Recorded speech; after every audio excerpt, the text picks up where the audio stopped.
What is going on? It's Alex coming back at you with another video, and today we're going to be reviewing Chad Reuter's brand new 4-round mock draft. If you are new, feel free to like, comment, and subscribe. You know how to use YouTube. Below my face is my board. It is constantly shifting, so always be able to take a peek down there because I have surprises, i.e. my offensive tackles are shifting in their overall rankings because I'm regrading all of them right now because you never know. Maybe there's going to be an offensive tackle video coming very soon. And there's also 2 extremely awesome collabs that are going to be coming in the next week and a half. So stay tuned for that. Let's get right into this. Below that, as well as all the great ways to get involved in the community, as well as take advantage of our 2 sponsors, Olipop, which I got right here, saving my voice of the day, as well as UnderDog Fantasy. Great people over there. Underdog, feel free to use the code. Match up to $100. Save some money. Spend some money. Enjoy yourself.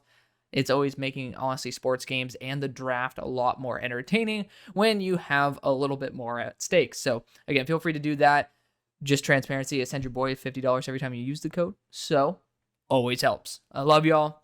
Again, power to you if you want to use it. Still love you if you don't. Let's get right into this, though, because this is 4 rounds, right? This is no joke. We're going to have to go through all 4 rounds of this. It's a live react as well. So, you guys get to see me lose my mind and potentially get mad at myself for losing my mind prematurely because everybody makes mock drafts differently. But regardless, Chicago Bears go Caleb Williams, number 1. For the sake of time, it makes 100% sense. Trade away Justin Fields. If you guys want to hear my thoughts on that, I have plenty of other videos where I talked about it more in depth. Commanders then go Jayden at pick 2. I think it's smokescreen season. I may have Jayden as my QB2, but that doesn't mean that if I'm the Commanders, I would take Jayden Daniels. That means holistically, based on every single team, I would maybe take Jayden. Because if I have offensive tackles that can survive and a system that can utilize Jayden's running ability, I think I would utilize that system a little bit better. But, you know, if you want to take a swing on somebody who is going to be a little bit higher ceiling, a little bit less injury prone, then I understand the Drake Maye argument there 100%. But Jayden Daniels is a great player. I don't think Washington would do an awful job by doing this, but let's see if they get some offensive tackle help because they're pretty damn desperate. At pick number 3, the Patriots end up going Drake Maye. I'm so glad that, you know, Chad did not send this pick away for Minnesota to move up because I just don't think the Patriots would, you know, miss out on Drake. I think that Drake should have a longer development curve in terms of, you know, patience because this team really isn't very good at all. They have a lot of holes, but you know, having a Waynu back for multiple years and having him play that right tackle spot, that's a huge difference than before if we knew, like, when we didn't know he was going to be coming back. So, big fan of that. Minnesota then trades up with the Cardinals for J.J. McCarthy. There is a growing rumor that the Cardinals would move back because they end up getting a couple extra first-round picks. It's a team with a lot of holes. And, you know, J.J. McCarthy, you know, I'm not there with him just yet. But you know, he's a good player. His it factor has been there the whole time. Like I've noted that, you know, it's just the consistency. The it factor is certainly there. So if the Vikings feel comfortable, if Kwesi feels comfortable with his job security, KOC feels good with his job security, then this actually might end up panning out being a very good pick. But it's very tough to be able to project that. At least they're not giving up any future first capital. That's honestly the biggest plus there. So Arizona gets their picks and the Vikings get their quarterback. Of course, the Chargers stay put and draft Marvin Harrison Jr. That would be an excellent move, obviously, by the franchise. Good job overall for that. I don't really need to explain it, but Marvin is the best wide receiver in the class. Maybe not by much, but just enough. Pick number 6, the Giants then go Malik Neighbors, the second best wide receiver in the class. It makes total sense. Apparently, like the Giants, according to Matt Miller, which, you know, Matt Miller is actually a chill guy. I know he has some type of bad rap out there in the sports world for, you know, some stuff that he's, you know, probably he's twisted some takes as his own. Like, it is what it is. But, you know, I actually have a lot of respect for Matt as a person. He treated me very, very well. Got to meet him there in Mobile. So, you know, Matt Miller ended up bringing out how the Giants might have to trade up for a JJ. I think that'd be an interesting move by the Giants because it kind of fits what the Giants should be doing.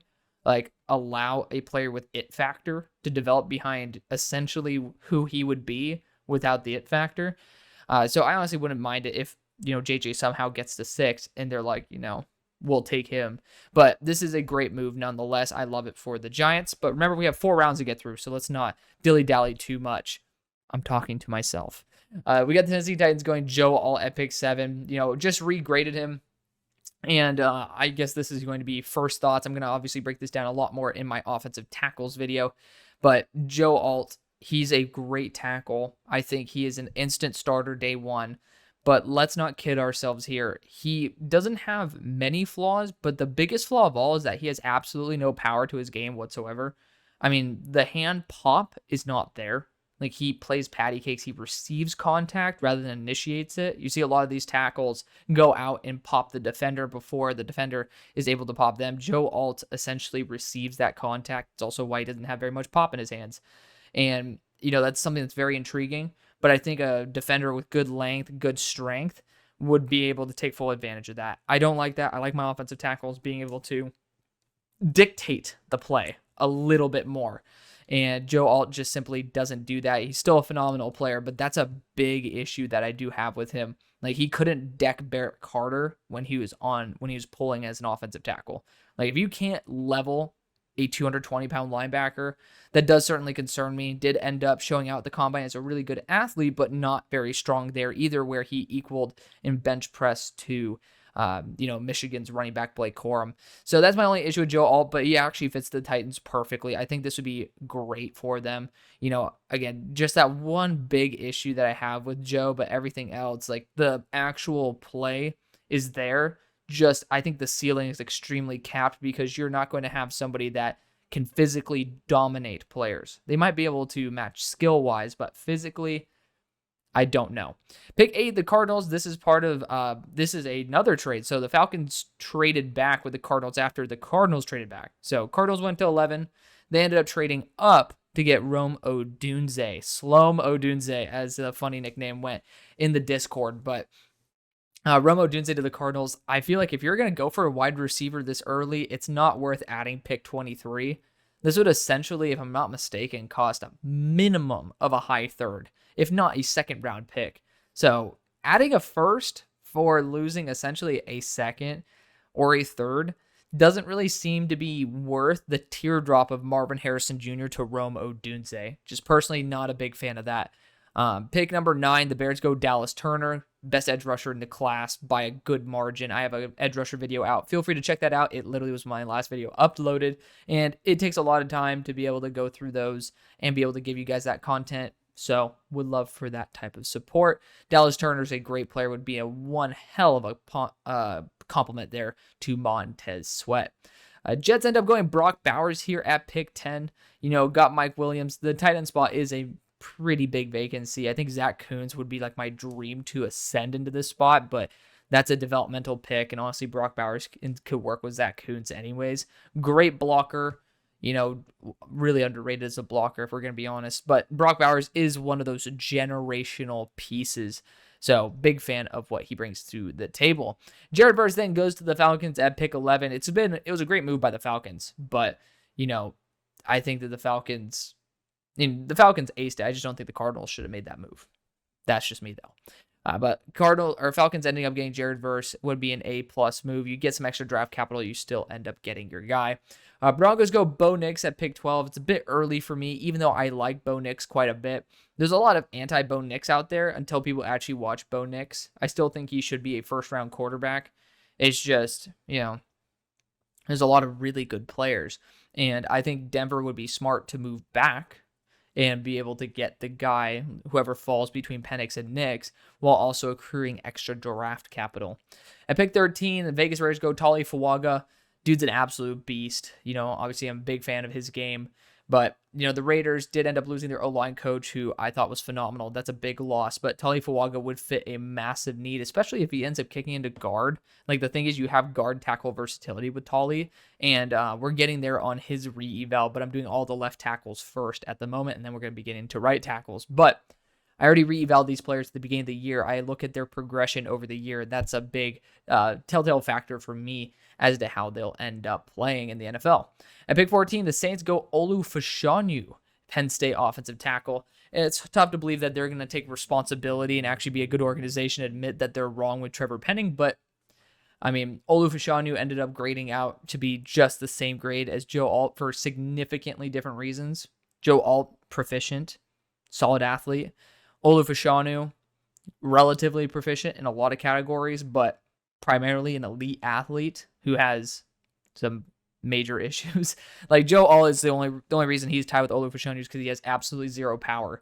Olu has a lot of areas of growth, but Olu Fashanu I think is actually getting a pretty bad rap for his bad run blocking. It is due to his hands because guys slide off his hands quite a bit, but I'm looking at guys like Kingsley Suamataia who have 10 points, 6'2", so what is that, 10 and 5/8 inch hands, and he can't control people either. So it's not just a hand size thing, but Olu certainly does have his limitations, but as a pass blocker, he certainly has unreal potential, and I hope that the Saints wouldn't screw up another tackle who isn't exactly ready, but could certainly be something special.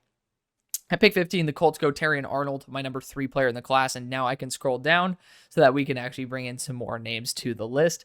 But Terrion Arnold is my favorite defensive player in the class. Hands down. He's just so cerebrally smart, like processes the field extremely well. He's a great locker room presence. You hear him talk about anything, and it's inspiring. The Colts need a player like Terrion Arnold who has press ability, who is smart, and after his mistakes, he doesn't make another mistake. Like, he will not make multiple mistakes on the same play. He locks in, and that's something that, when a player screws up once, it happens. But if you're able to rebound mid-play and make up for your mistake, that's all I care about. Like, I've seen plays where he'll allow a curl route to get caught because he just continues to bail out, but he ends up getting locked in and does an amazing open field tackle. And it's like, without that tackle, that's an extra 3, 4, 5, maybe even more yards. So, those are the little things that the stat sheet doesn't really show. Pick 16, the Eagles move up with the Seahawks and draft Quinion Mitchell. I think this is a necessity for the Eagles. Now, the Eagles have the best backup corners in the NFL, hands down. Like, they have the most elite backup corner core by far. But in order to win a Super Bowl, you're going to be facing elite receiving cores, and you need elite defensive backs. You need Pro Bowl, if not all pro defensive backs, because you can play against Pro Bowl, if not all pro wide receivers. This team does not have that in any stretch of the imagination. Darius Slay is a shell of himself. Bradbury, we already know, is absolute cheeks. And the guys behind him are starter quality, but not against actually really good receivers.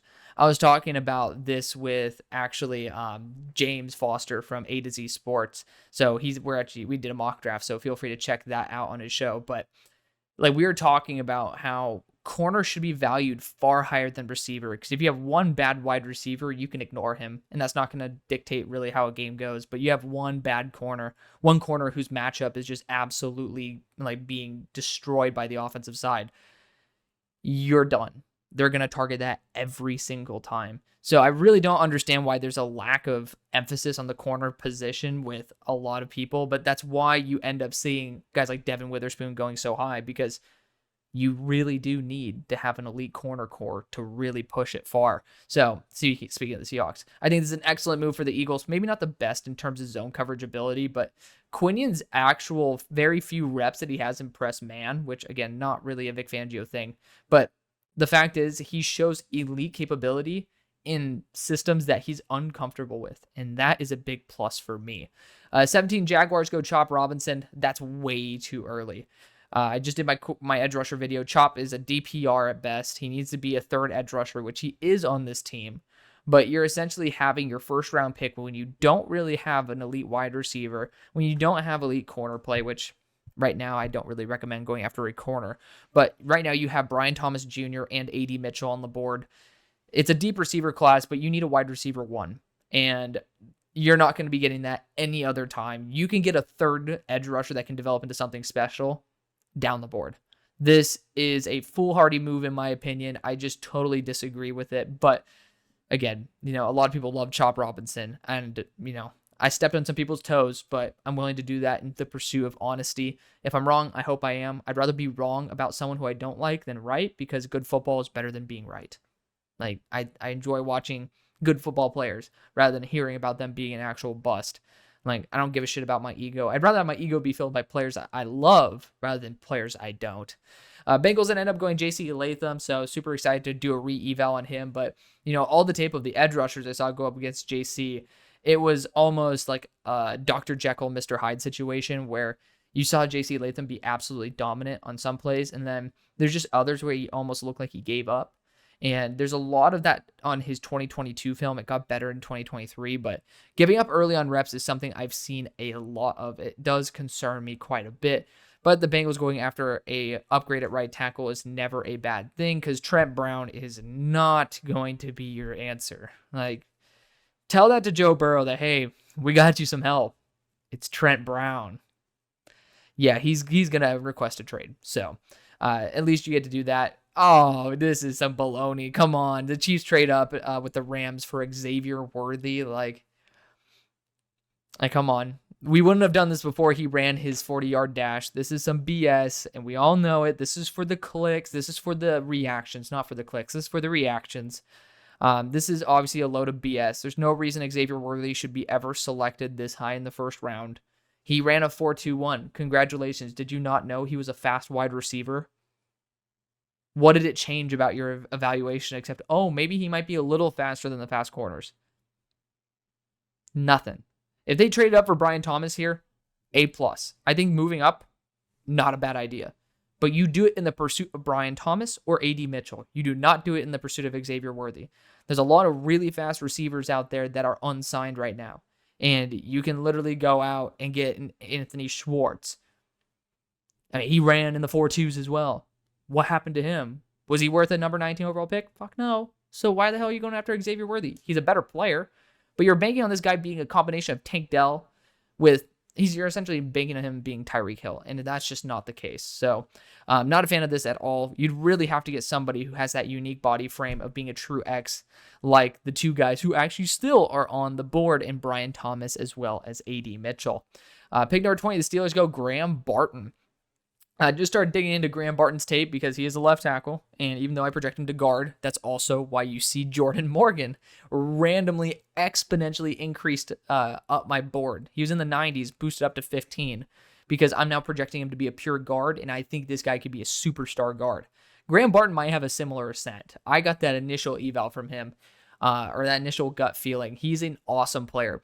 Now, I don't think he does a very good job controlling players as well as Jordan Morgan does, but they have identical arm length as well, so that's actually why it's quite fun. But Graham could actually be a pure center, so that does kind of make sense. The Steelers did not end up meeting with JPJ at the Senior Bowl, or not at the Senior Bowl, excuse me, at the Combine, so, maybe, I mean, that doesn't say anything, but, I certainly think that the Steelers should be in the market for a center. Barton would be a big upgrade because he can also be a tackle if you do feel comfortable with it. But, for me, I think there's a bigger return on investment of an offensive tackle when you have a veteran quarterback. Like, Russell Wilson can identify packages. He can talk to the offensive line. If you had Justin Fields being the pure starter, maybe that's where you'd want someone who's a little bit more smart at center rather than just a pure blocker, because Graham Barton's extremely smart, played all over the offensive line. Big fan of that. But, I think that with a certified commander at the helm that knows what's going on with a good processor, a little bit less value than should be placed on the center, and then a little bit more should be placed on the tackles. Dolphins, they go after Tyler Guyton. I guess this is fair. Terron Armstead doesn't even last through a whole season. He did say he was going to be coming out, but it is true. You'd have to be developing somebody. The guy that I would not develop, though, is Tyler Guyton. Right now, again, he's still due for, he's still in his re-eval phase, but, the left tackles that I like a little bit more, or the right tackles that I like a little bit more, that would fit over on the left side, Amarius Mims fits perfectly over there. And if you want to go to the left tackle side and have someone who can kick into guard for the short run, Jordan Morgan actually could be a tackle. So if you're going to be going after that route, do that. Or just go balls to the wall, go after JPJ. But I hear a lot of rumors that JPJ will not even be taken in the first. Eagles did their trade up with the Seahawks. Seahawks then select Peyton Wilson at pick 22. Seahawks do need some linebacker help. The rumor was that, a lot of the Seattle Seahawks offseason signings were supposed to be Ravens. So it didn't happen. But they ended up, one of them was supposed to be Patrick Queen, and so I guess this would be their replacement for it. My only issue, Peyton Wilson has a ton of injury history. He has short arms, and, what he's best known for is being really fast, and he's a pretty smart player, but he doesn't have the most cerebral IQ. This is not a class to reach on the linebacking position. According to a report at the Combine, 2 players had ugly medicals. Peyton Wilson was one of them, so a little bit concerning right there. Pick 23, Cardinals go Latu. Latu is my edge 4 in the class. Again, feel free to check that video out. He's awesome. The Cardinals going after him is not a bad move at all. My only issue is that he has no lower body strength whatsoever, and with short arms, I do worry that he might actually be ineffective on quite a few plays, because if you can't push an offensive tackle and you can't reach him, what else can you do? Like, you can try to get around him, but the NFL tackles are pretty damn athletic. It's very rare you're going to be going up against somebody who will not physically, in terms of speed-wise, be able to match Latu. Pick 24, Cowboys go BTJ, Brian Thomas Jr. If he's there, that is a dream selection. I'd run that to the podium, even over JPJ, because Brian Thomas Jr. is truly game-changing in this. And without your number 1 wide receiver, CeeDee Lamb, this wide receiver core is actually pretty ass, which a lot of wide receiver cores would be without their one, but this one really runs through CeeDee Lamb, and pretty much everybody else is an afterthought. Hate to say it. The Bills then go Byron Murphy the second at pick 25. This is a trade up with the Green Bay Packers. The talent is there. He's undersized, which is one of the issues that we also have with Jerzon Newton. But Byron Murphy's awesome. I'm perfectly fine with this one. The Bills just want to get an upgrade. I'd go after Cooper DeJean because he can be a corner, safety, and everything else, or A.D. Mitchell. But Byron Murphy's not a bad player to leave the first with.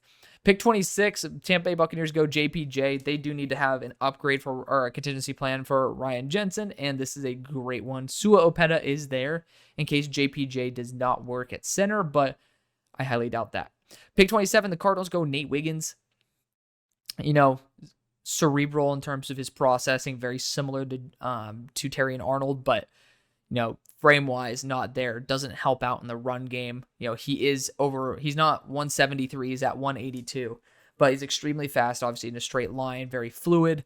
There's not much that's really wrong with Nate except for the fact that he just doesn't like going into the box to help out with the run game, and that's because he's a twig. So there's a lot to love about Nate's game, though. I don't think it would be a bad pick at 27. 28, the Packers go Troy Fautanu. Surprised to see him there, honestly. But Troy is a fantastic player. This actually would be the dream pick for the Dolphins. Forgot about him as well. I think this would be the best pick for the Dolphins if you're going to be going after a tackle replacement for Armstead. Fautanu is, or I think it's Fautanu, or it's like Fautanu. Like, I don't know. James ended up saying it better than I did. I think it's Fautanu. He's an absolute monster. He's actually up after Graham Barton for his full re-eval, but I've watched a lot of edge rushers go up against him in the past week, and this dude's a monster. He really is. Roger Rosengarten, I actually shit on him in a recent 7-round mock that I ended up mocking, and I owed that guy an apology. He's actually really damn solid as well. Pick 29, the Lions go Darius Robinson. Understand the idea of getting somebody who could be a big game changer at a large frame. But for the Lions, I'd be going after someone who's in-state in Marshawn Kneeland. Fun fact, we have an interview with him that I already conducted that's going to be part of the next mock draft. So that's going to be sick. So I think that's a far better move. He ended up being my edge 3. Spoiler alert. Feel free to go to the edge rusher video for that. But I think that's a far superior move to Darius Robinson. No disrespect to Darius. He's a beast. But you're essentially losing out on a ton of athleticism, and you're almost guaranteeing him to play a little bit more of a role of an interior player than an actual edge rusher, because at 4.940 it's very, very tough to justify him being a pure edge rusher in the NFL. At pick 30, the Ravens go Patrick Paul, another guy who's due for a re-eval since he actually performed well at the Combine, but I wasn't wowed by him really ever. I thought he improved, and that's great, and he statistically speaking does a good job, but that stat sheet doesn't show everything. I wish there were a little bit more advanced analytics in terms of, how many pockets did he actually hold? Like, there's certain traits that you cannot look at a stat sheet in terms of pressures and understand how well they actually block. But Patrick Paul is a very solid tackle. I would say in the second round, I'd be perfectly happy with him to the Ravens. They need help. They really do. Daniel Filele is not the answer. Obviously, I'd be going after Amarius Mims, but let's not even get onto that. At pick number 31, the Niners go Max Melton. I love Max Melton. He is my number 29 player in the class. You see it right there. He's a phenomenal player. I don't think that Max Melton would be the Niners' choice, though. I do believe it would be Kool-Aid McKinstry, because Kool-Aid did run a corner 40-yard dash and then has shown throughout his entire career that he is an absolute monster. So watch out for that, but Max Melton is a great choice. Rams ended up dealing with the Chiefs, ended up getting Jerzon Newton to replace Aaron Donald, and that's really good talent there. So the Rams end up winning that one. So let's go to round number 2. We'll be flying through these other ones a little bit more because obviously it makes a little bit more sense to spend a little bit more time on the guys that we can talk a little more on. Raiders end up going Michael Penix, traded up with the Carolina Panthers. Fine move. You end up bringing up a guy who is used to having a developed receiving core, and the Raiders do have a few guys who I do respect in that receiving core. Obviously, Devontae Adams being one of them. Would love for that to be the new Romo Dunze for Penix. Patriots end up going Amarius Mims. Wouldn't that be a dream? Allowing him to develop with Michael Owenu there, that would be an A+. Cardinals go Cooper Beebe.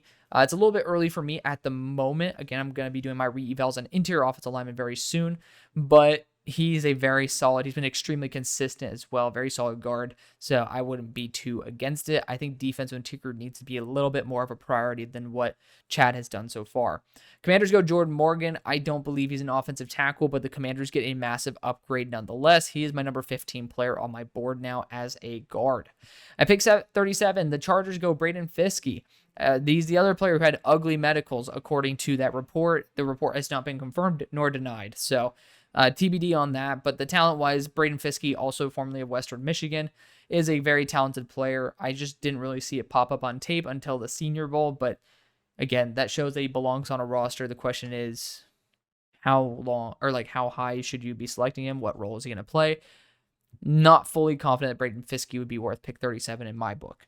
Pick 38, Titans go Cooper DeJean. Kind of wild that he slipped at the spot, but after, breaking his leg and not really, he doesn't appear, let me just say it because we obviously don't know, he doesn't appear to have good interviewing skills. Dude, just kind of bland, kind of vanilla, would you say? But, the Titans could certainly use an upgrade. Cooper DeJean's a great player. I just hope that it's not going to be a Caleb Farley situation where, injuries could end up derailing the career. So far, Iowa didn't. It just was a leg break, but it just gives me some PTSD of when, the back injury happened to Caleb Farley. Panthers, this is via New York because of that Brian Burns trade. End up going Ben Sinnott. Way too early. This is an absolute shank of a pick. When you have some really good wide receivers still on the board, makes absolutely no sense. This was actually a just terrible pick. I have to call it out as it is. It's a terrible pick. Commanders end up going Ennis Rakestraw. I'm perfectly fine with this one. Ennis Rakestraw is a very talented player. Y'all know how much I love him. Still waiting. Actually, today is their pro day, so very excited to see what happens there. Green Bay ends up going Jayden Hicks. He's a solid safety there from Washington State. His high-level play rivals the best in the class, so the Packers certainly do need to address that defensive back position, and they do so with solid value. Kool-Aid McKinstry goes to the Texans. I swear the Texans win every single mock draft on planet Earth, but they've been bringing on a lot of, old guys of hype. You look at Jeff Okudah, you look at CJ Henderson. You're bringing on dudes who you're hoping could get back to that first-round talent, but Kool-Aid McKinstry actually is well worth that pick. Pick 43, Falcons go Cam Hart. Doesn't really strike me as a Raheem Morris kind of corner, but Cam Hart is a very talented player at 6'3", 202 pounds, very strong, good arm length there at 33 inches. He would be an upgrade at corner too, but I just don't know if he really fits the way I would want him to, because I think that having someone who has a better processor of the field, better in zone coverage overall, because I can teach man abilities, in my opinion, a lot better if you have zone instincts. If you can process the field and understand micro movements, I think you can acclimate to a man a lot easier than someone who's just a good man corner acclimating to zone. So I think Kamari Lassiter would be my pick there at pick 43, except for my boy Renardo Green. Yes, Andrew Phillips is higher on my board, but I try to blend it with realism, so you could probably snipe Andrew Phillips in the third. Panthers then go Austin Booker. I was extremely underwhelmed by Austin Booker. The Panthers would actually get an F in this draft. Genuinely get an F. This is the worst draft I've ever seen for the Panthers. Hate to say it. I really want to love it, but I can't. Saints end up going Ladd McConkey. So Ladd, I think, fell to the spot in my last mock draft as well. I hate to see it because Ladd is my number 35 player on my board. He's a great wide receiver. But, this class has a ton of talent. And I don't even think we've seen A.D. Mitchell come off the board yet. Don't know what that's about. But the Saints could actually definitely look for an upgrade in their receiving core. Colts end up going Xavier Leggett out of South Carolina. Best number 1 accent in the class. Dude's an absolute beast. I just wish he blocked a bit better. But being able to upgrade at wide receiver and corner, not a bad idea. And I would love to see him compete with Alec Pierce there. 47, the Giants go Blake Corum way too early. I know you lost Saquon Barkley, but way too early to start going after running back. This class has a lot of dudes with similar talent levels, none of which I do believe is a solidified second, except for my number 1 running back in the class. And where did I put him? Where did he end up? Trey Benson at 49 on my board. Pick 48, the Jaguars go Tavondre Sweat. You're drafting someone with freakish build, but, you go after 2 defensive lines picks. Like, it just doesn't make too much sense. You just signed Eric Armstead as well. Like, I don't know what Chad really knows about this roster if you end up going after a 3rd edge rusher and a nose tackle when this team is desperate for some extra corner help and some extra receiver help at the very minimum.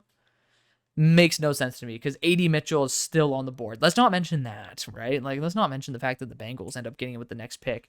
Like, let's just focus on the fact they just didn't get one in general. So, awful draft for the Jaguars as well as the Panthers. Bengals end up getting A.D. Mitchell. It's a great pick. T. Higgins wanted out of there because it's just going to be very difficult to pay Jamar, who his contract's going to be coming up soon as well. So you got Jamar, you'll have him, T. Higgins as well. You got Joe Burrow. Like, there's a certain point where you can't pay everybody. A.D. Mitchell would be a good contingency plan. Pick 50, the Seahawks end up going Zach Zinter. They ended up getting pick 50 from the Eagles. That's expensive. I hope they ended up giving a 3rd back because I'm going to be honest, it might have said it, and I just didn't actually read it. Zach Zinter, though, he broke his leg. I mean, guys who injure their legs as interior offensive linemen late in the season usually fall to the 7th round. Like, Andrew Voorhees was similar talent level and fell because he tore his ACL, or it might have been Achilles, like later into the draft process. Zach Zinter broke his leg really late, and I think it was against Penn State. Like, that would be wild. That would be insane. It just doesn't make sense. I don't know what Chad's kind of smoking. Same thing with the Troy Franklin pick to the Steelers. Like, what are we doing here? What are we doing? I know the Steelers need a wide receiver, but Troy showed no respect for the gauntlet drill. For me, that's a big no-no. I would never draft him personally if I were a GM. Like, maybe it's the 4th round, I'd consider it. His talent level is roughly a 1st, but when you show disrespect to something that the NFL truly values, it either shows that you're lazy or you're disrespectful. And that's not a type of personality I want in the locker room, especially after all the BS that Steelers fans have gone through. Us Steelers fans. I'm not a fan of Troy Franklin at all, especially to the Steelers. Rams end up going Javon Bullard. It's a bit early for him. The Rams have a lot of really solid DBs that can be flex safeties. I don't really think safety is the biggest issue for the Rams because you could end up going and trying to upgrade from Alaric Jackson because you do have some offensive tackles on the board, but you can also upgrade at a plethora of other positions. Pick 53, the Eagles go Jatavian Sanders. At 28 years old, they got their contingency plan for Zach Ertz, and I think they did it from Brent Selleck as well when he was 28. So it is very likely the Eagles could be in the market for upgrading at tight end from what their current option is in Dallas Goedert, but Jatavian Sanders would not be that upgrade. He can't block. You need to have some form of blocking ability to be an Eagles tight end at this point. And, if this is Theo Johnson, makes a little bit more sense because Theo's an athletic freak coming from Penn State. Sounds a little familiar, but that would be something you wait till like the 3rd or the 4th round for, which the Eagles don't have a 3rd round pick because you traded to the Steelers for Kenny Pickett. But, if you ended up getting it as part of this ludicrous trade with the Seahawks, then it would make sense. Edgerrin Cooper goes to the Cleveland Browns here at pick 54. Let's not even mention the fact that Edgerrin Cooper gets passed on by the Eagles, right? Let's not even think about that. But the Browns could use an upgrade at linebacker. If Edgerrin Cooper is there, we'll pop another champagne bottle for him. Love seeing some Mason Smith love, though. He's someone who I really do believe in. I think this guy's going to be a superstar. I'm going to rewatch his tape to see how close he is, but right now he is actually number 66 on my board and very well might end up being top 40. Like, I just have a ton of faith in his potential. Like, I don't know why, but he really does feel like Stephon Tuitt, and I'm not stealing that from Brent. What is his name? I love that. I don't remember my boy Coleman's name, but I'm not going to be stealing it from other creators either. So, Cowboys at 56 go Jonathan Brooks. It makes sense to keep it in state. They do need to look for an upgrade, but man, after tearing an ACL, I do get a little bit concerned after we just saw Tony Pollard be low-key a shell of himself after tearing his ACL. At pick 57, the Buccaneers go Adisa Isaac. He's a talented player, obviously very, very smart. I just don't really know if I'd feel that comfortable taking him at this spot. If you're in a win now move, he's going to be an asset versus the run game, but I'm not really being a huge fan more of that. At pick 58, we got the Packers going after Michael Hall Jr., D-tackle out of The Ohio State University. He's somebody who I actually shouted out recently on Twitter. He has great length. He's actually continued to add size over the entire offseason, and he's gotten even more explosive, even more athletic. Big shout out to him. He's basically a better version, I think, what actually people think Braden Fiske is. Michael Hall essentially is that. He's Braden Fiske with longer arms, and that's a big plus. I didn't like him back when, I thought he actually developed quite a bit over this past season, but like coming into the year, he was rumored to be a first round pick, and it's like, let's pipe that down right now. Like, he was like a third rounder to me. Oh, well, hello, plane.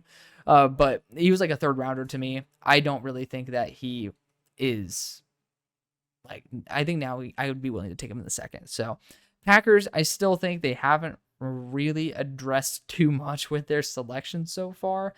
But still solid player. Michael Hall, worth the shout out. Keon Coleman ends up falling to the Texans. I swear, now people are just giving the Texans good players. I don't know why, but it is what it is. Houston Texans are a great fit for him to complement that receiving core. Pick 60, the Bills go Marshawn Kneeland. Obviously, friend of the show. His interview is going to be coming up very, very soon. Obviously, it's already done, but it's going to be on the end of the mock drafts that we're going to be doing very, very soon. So excited for that. Pick number 61, Lions going Cam Kinchens. After testing so poorly, it doesn't make any sense, like, at all for the Lions to be doing this. So far, this draft's actually been pretty damn poor. The fact that I have to go through 2 more rounds is a little bit irritating, but that's what you signed up to see. Baltimore Ravens going TJ Tampa, corner out of Iowa State. I honestly don't think he's that good. I hate to say it. I really wanted to love him more, and I just couldn't. He's going to be outside of my top 100, but the Ravens do need a cornerback assistance, and, TJ Tampa has a good frame. Niners then go Roger Rosengarten. I ended up repairing my reputation on hating Roger Rosengarten very, very soon in the same video, but I think this would be actually a really good move for the Niners. There's a lot of his tape that I actually really do like, but we'll actually dig deeper into his tape very, very soon to confirm or deny it. Then the Rams end up selecting Tevin Wallace as part of their trade with the Kansas City Chiefs. Another big reach for a low value position that the Rams have never shown any form of value in. So it doesn't really line up with what the Rams would go after, nor does it line up with what they should go after. I feel like that's a big whiff right there. So we're continuing on. Chad is not doing too hot right now. Hate to say it. Like, these guys get paid money to do subpar work. Hate to say it. But Carolina Panthers end up going Kamari Lassiter, cornerback out of Georgia. After losing their corner in Dante Jackson, you can go after another one who has some good movement skills. Even though Kamari didn't test like he had a great 40, he still ends up moving on the field very, very well. I still think that you could go Renardo Green, who is a superior product who has a little bit better overall movement skills, closer to Dante Jackson. Not that much closer, but closer than Kamari. At pick 66, you got the Cardinals going Jalen Wright. It's a bit early for that, especially when you do actually have the best running back in the class in Trey Benson on the board. So not a big fan of that. And they still haven't addressed defensive interior. Commanders ended up going Tez Walker. I don't know why you'd go after Tez Walker and not go after Drake Maye if that's in your plan. Like, you might as well put Tez with the guy who made Tez a Tez. So interesting move there. I don't think they need are desperate for another wide receiver as much as people like to say.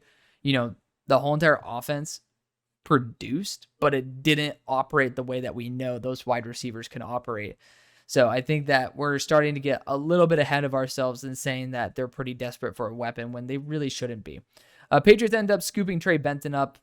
The value's right, but this team still needs some extra help in terms of that receiving room. So I'm not really a huge fan of that at the moment, but Trey Benson is a good player.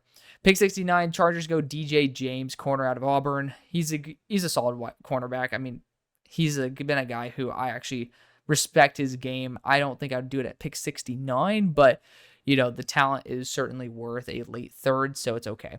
Pick number 70, the Giants go Tyler Nubin. I've been extremely low on Nubin for a hot second now. He was someone who I was dying to be my safety one, and I just never could get on board.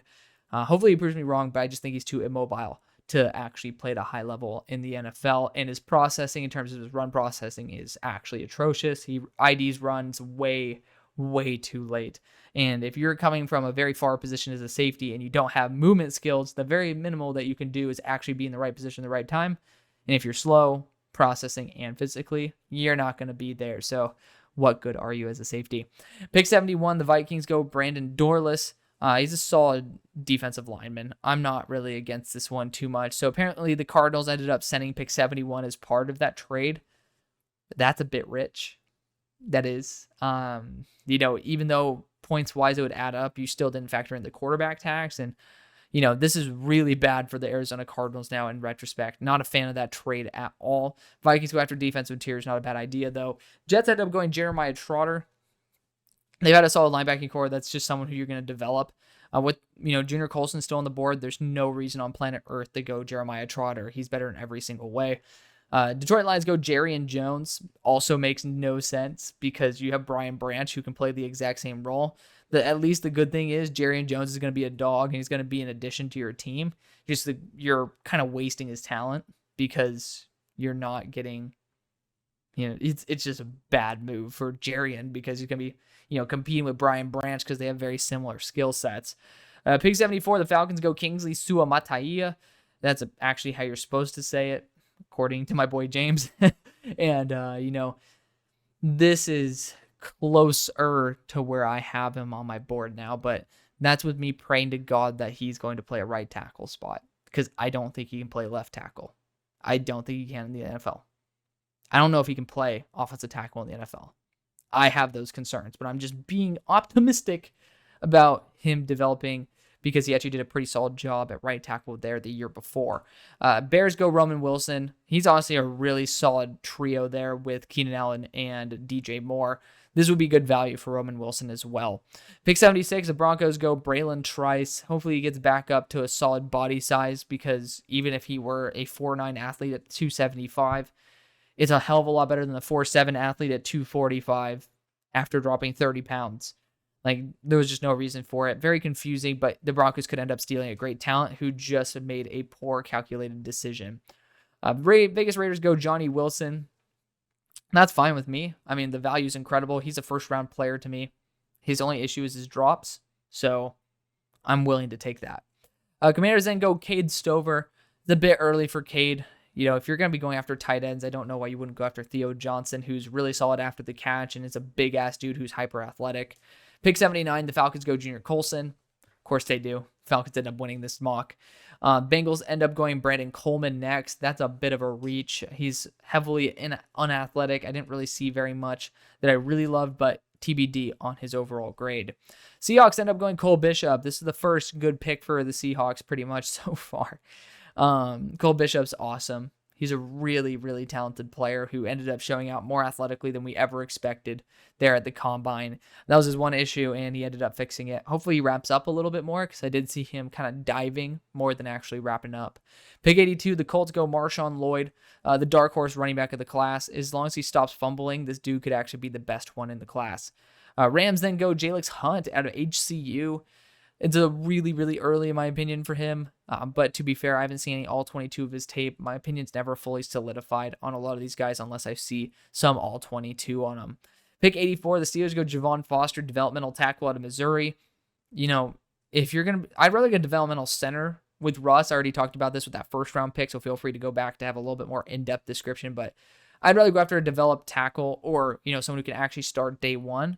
and then go after a developmental center when you have an experienced signal caller behind the line of scrimmage. Then you got the Browns going Karan Ahmedjadeh, superior to Javon Foster in almost every single way. And y'all know I love Javon Foster. The Browns would be getting an absolute steal there. Great depth. Then we got the Texans going Chris Jenkins. Another one of these great players. The Texans win every mock draft. I don't know if the Texans are paying people to just give them all the love in the world, but they're winning. Somehow, some way. Let's not even talk about the fact that the fucking Steelers just passed on Zach Frazier at 84. But he falls to the Cowboys at 87, so the Cowboys end up getting a really good player as well. I don't really get what's going on, but it is what it is. Packers go Cedric Gray. They need linebacker help. Ended up getting significantly worse linebacker help than they could have with all their other picks, but that's okay. Buccaneers go Theo Johnson. I love that competition there, actually. This is a pretty realistic pick as well. Falcons, this is part of their trade with Arizona, so they stole a third-round pick in return. Ended up going after Ricky Pearsall. That's really good value for Ricky. He shouldn't be here. Packers end up going after Tanner Bortolini at pick 91. I don't think he starts, but this is a great guy to develop under Jason Myers. And, he's played every position in the offensive line, very similar to what the Packers like to target. Braylon Allen goes to the Buccaneers, super young, 20 years old. Don't know why he came out. He should have went back to school, but the Buccaneers end up getting a good one. Then we got the Baltimore Ravens going Mason McCormick. I love his run blocking ability. He's just super unpolished, but he's had a ton of snaps, but it's just not a school that teaches you how to play with polish. Luke McCaffrey ends up going to the Niners. If I'm not mistaken, he's the brother of Christian McCaffrey. He's a good wide receiver. I didn't really find anything that wowed me about him, but also, I personally didn't care too much about Rice's tape to really spend the proper time, so I'll take that on the chin. But the Niners end up getting, at least I love those family connections, so I'm a sucker for storylines. Chiefs end up getting Blake Fisher here. He's a developmental tackle, so it's good to see that he'll be in a situation where he could develop as a left or a right. Jaguars get Malachi Corley, which makes absolutely zero sense because they already have two dudes on roster in Parker Washington as well as Devin Duvernay, who can play exactly the same role. And they still don't have a wide receiver one. Christian Boyd then goes to the Bengals. I love developing him for a year or two. That's a good, solid pick there. Steelers end up going Mo Kamara, who I think is awesome, electric. He's my sixth edge rusher on my board, so big fan of his game. Steelers don't exactly need it, but we'll take it at this point. Rams then go Cam Little, kicker out of Arkansas. I'm not even going to talk about that. Cedric Johnson then goes to the Commanders. I was extremely underwhelmed with his game as well. Very, very underwhelmed, which sucks because he was coming into the year as one of my guys, and he just really did not do well. Panthers then go after Jermaine Burton to pair him back up with his former quarterback and Bryce Young. It is what it is. It's pick 101. Dylan McMahon to the Eagles. Not a big fan of that one. I don't really think that at this point that's the right move. Christian Mahogany would be my personal pick for the Eagles at that spot. New England Patriots go Leonard Taylor. You're taking a big swing on a ton of talent. The whole entire Miami roster didn't do too well in terms of the combine, so maybe there might be a reason for that. That's outside of the player's talent. Cardinals ended up going Mekhi Wingo. Finally, they go after defensive interior. Took them long enough, but Mekhi Wingo at his undersized frame is not going to be helping out with that run defending at all. 105 Chargers go Will Shipley. Honestly, that's a really solid back. I wouldn't hate that too much for the Chargers. Titans end up going Jonah Ellis at 106. This is, a little bit around the proper range for him to go. He ended up playing 4 games with a shoulder injury until he had to have season-ending shoulder surgery. But his games before fluctuated as well. I think his run IQ is atrocious, but his pass rushing ability certainly is there, and you're going to be using him as a DPR. If you do that, designated pass rusher, then he's actually going to be a really damn solid steal for you. But he's just not a 3-down starter, in my opinion. His run IQ really is a hindrance. Pick 107, the Giants go Chris Abrams-Drain. They like these smaller corners anyways, so it fits with the bill. Of course, Renardo Green's still on the board.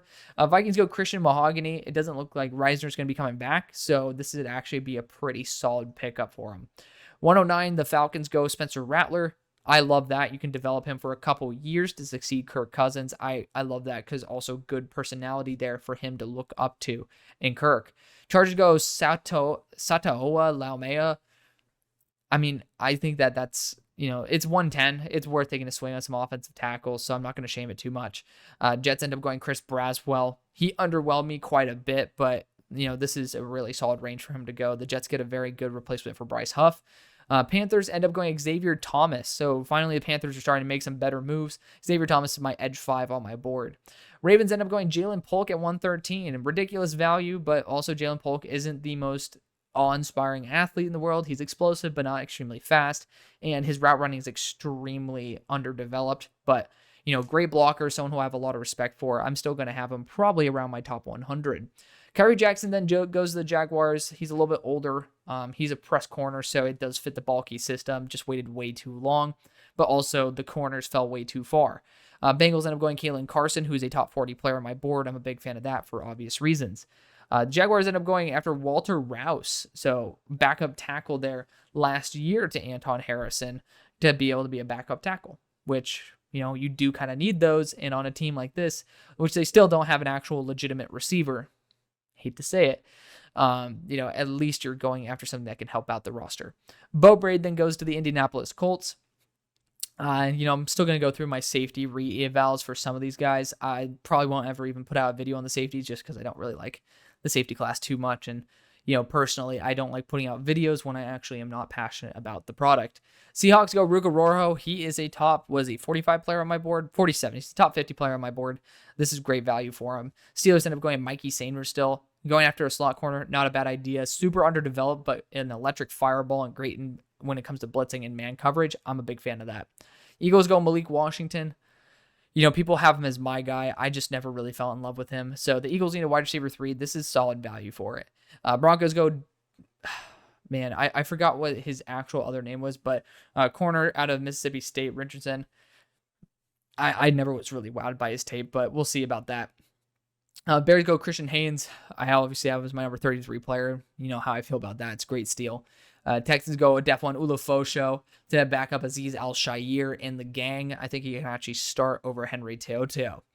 Niners end up going Layden Robinson. He has tackle length arms, but the rest of his game has been completely butt cheeks, so I'm not really a huge fan of his game, especially here at pick 124. Pick 125, Jarius Monroe to the Buccaneers. There's a lot better corners still on the board. Not really a huge fan of that one.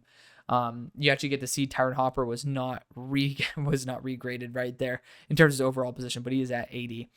Miles Cole then goes to the Green Bay Packers. This is a bit early. I like Miles Cole as a depth guy because he has really long arms and tested out very well. But, it feels like a good guy to develop in that Packers edge core. Texans go Jaheim Bell, good backup tight end, especially at 127. Green Bay Packers go Andrew Phillips, who I comped to Jair Alexander, so that makes a ton of sense. Arizona Cardinals go Brendan Rice. That is a very good selection. They end up locking into a very good player.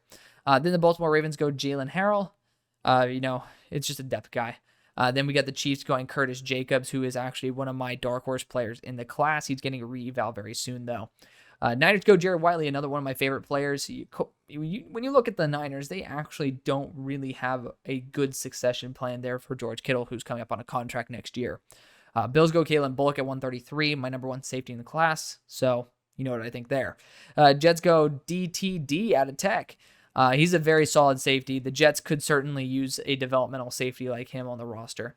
Niners then go Audric Estime to end it off, who ended up boosting back from his 4.7 40 down to a sub 4.6. So very happy for that because everything else in this game is very, very solid. Feels like a San Francisco 49ers pick to be 100% fair. Kind of ends up being like that running back, the Ty Davis price that they took, but even better. So that's going to be the video. Thank you so much for watching. I love y'all. See you on the far side. Peace.